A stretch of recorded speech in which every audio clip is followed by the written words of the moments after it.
The U.S. Open. Oh my gosh, there is so much that happened here. There will never be a better time as a wrestling fan than 1 year after Olympic year. It happens every single time. Now, we got to start with Jax. And Jax, it's really great that Jax won this. Otherwise, he's just a nuisance. And I do feel bad for those guys. I feel bad for men that have to wrestle boys. I feel bad for senior level guys that have a ton of pressure on them, including financial at this point, that take on some guy whose dad bumped him up before they went and got on the scale. And it's the way that this game is played, but I must tell you, it's not apples to apples. When you have one guy who lives with mom and dad and it doesn't make a damn bit of difference versus a guy who's bread and meat. If he doesn't win, he doesn't eat. It's two massively different collisions that should not have to collide. Unless, on the rare occasion, the boy can win. If the boy can win, then the boy should be in the division. And it was a very big deal. And it was a very big deal because you also have Blaze. And Blaze is the #1 kid in the country. And people believe that the #1 high schooler in the country is Bassett. They believe that because Bassett is the most popular. In fact, Bassett might be the most popular wrestler in the country, period. Period. I'm not, like, if I was to put on a camp, I got to make some money. And I get my choice. I get any one guy. I'd probably take Bassett. And when I could have Burroughs, or I could have Snyder, I could have Bassett is probably the most famous and popular wrestler in the country. But because of that, there is a confusion that he is #1. He is not. Blaze is #1. And Blaze signed with Penn State. Bassett then signs with Iowa, and you have Jax who signs with Oklahoma State. And it makes things very, very interesting. Now, coming out of the class here in 2025, it will be Blaze. Well, how do we reconcile that? Well, because shockingly, Bassett and Forrester are juniors, and they're going to do another year of high school. But Blaze was in the weight, lost a common opponent, and some could argue Forrester is now in front of him. I don't know that common opponent would supersede head-to-head competition, but I'm only sharing for you. It does get very interesting. Did Chael Sanderson get the best guy in the country, or did David Taylor? It's very important that we get that sorted out as wrestling fans. Because speaking of Chael and David, let's take a look at 86 kilograms. And that's the first time these two got to go head-to-head. And it's Valencia versus Dake. Which, Dake moved up 2 weight classes, but Dake's crazy. Dake covered a spread of 4 in college, and he's moved up 2 weight classes before. Dake has switched styles to Greco and taken on world champions. Like, when I say Dake's crazy, I mean that compliment. Like, Dake can do things that a normal human can't do, but either way, it puts Chael on one side of the mat with the favorite, and it puts David on the other side of the mat, not only with the underdog, but with David's former rival.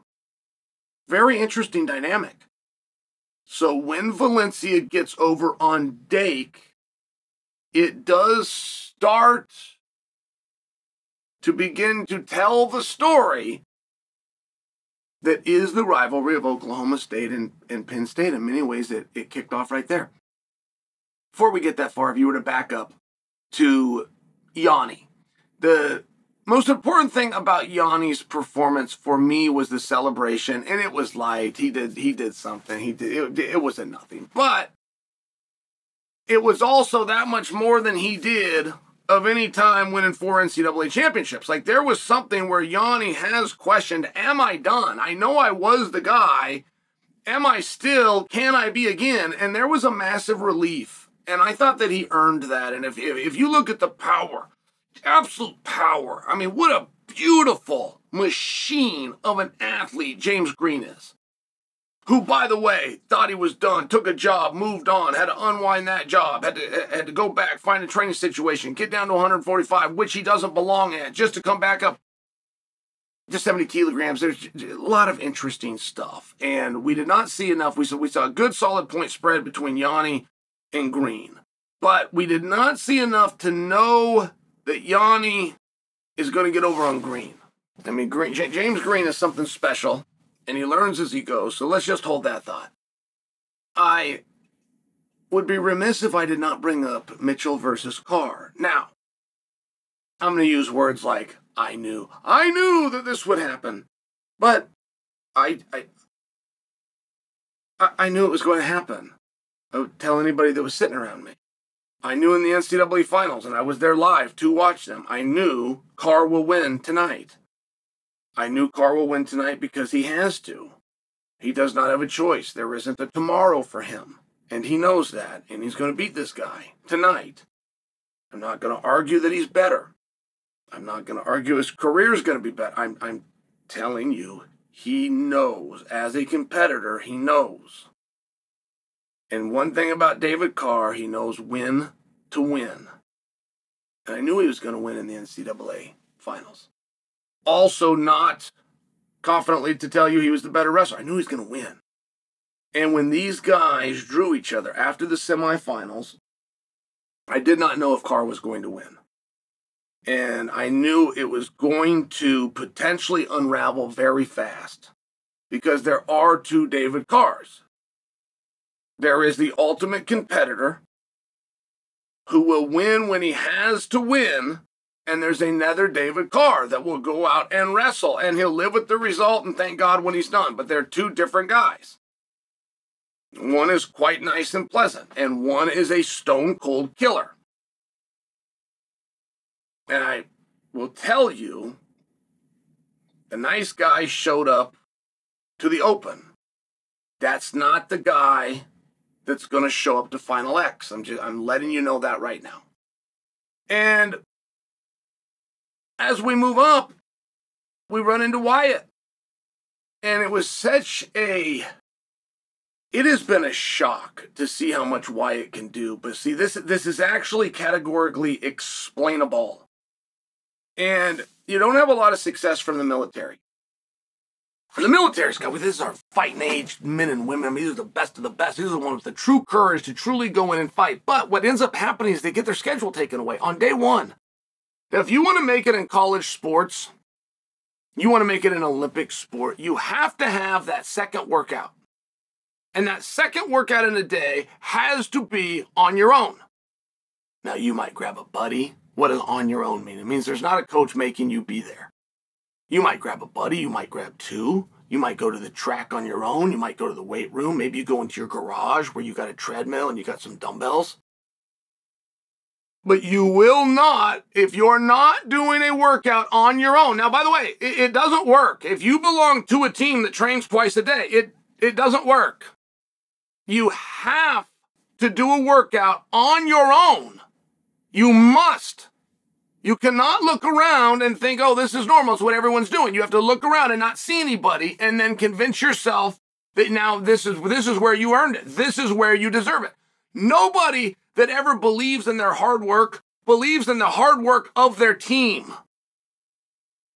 They 100%, any sport, believe in the hard work that they did when the team wasn't watching.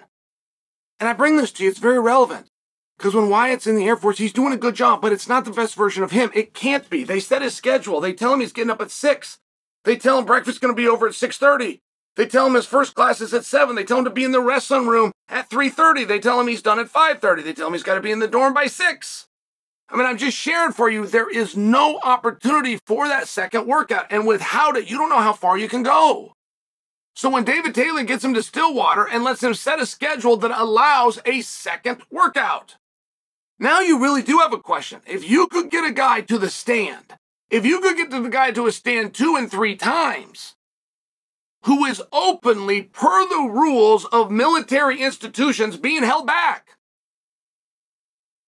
I mean, they gotta foot on their athletes' throats in way, and it's shocking. There's enough time in the day. You stick his ass in study hall. You stick his ass in 20 other things. You tell him what time to go to bed and give up. Give him an hour. Give him 1 hour of his own time. If he wants to read or he wants to go lift weights, but give him the hour. And the military can't seem to figure this out. They just can't. Which is why, and then they don't make it to Pro Bowls, and they will never be a threat for an NCAA title in any of the sports. In basketball, I don't need to name them. They will never be a threat because they haven't figured it out. 1 hour will do it. 1 hour with the top athletes will get them to All-American shit. It'll get them to Olympic Games. It'll get you over the hump. It'll get you so you can beat Big Ten schools. It'll get you so you don't have to wonder the Navy versus the Army. No, you can actually go out and beat real teams. You're missing your ability to beat real teams by 1 hour. These aren't Chael's opinions. These are the facts. And the facts just got proved to you in 10 short months by Wyatt.